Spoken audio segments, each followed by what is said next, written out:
The U.S. Republican Party is overhauling the American tax system with the expectation that massive tax cuts for corporations will stimulate economic growth. It's Trickle-Down economics 3.0, but will it work?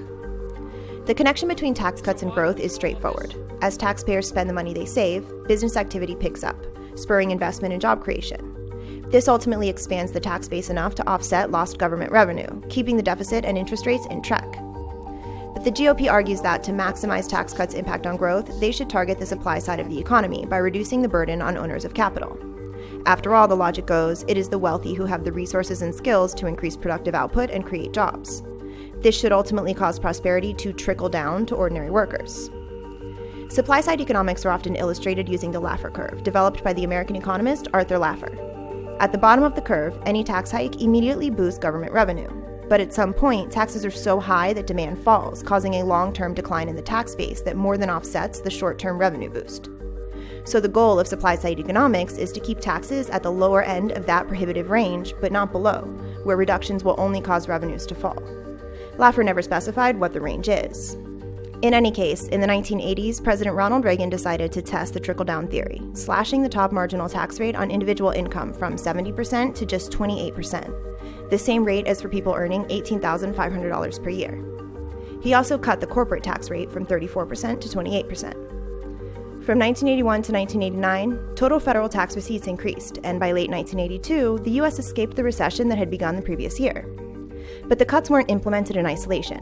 To be prepared for war, George Washington said, is the most effectual means of preserving the peace. Reagan also increased government expenditure by 2.5% per year, causing a near trebling of federal debt.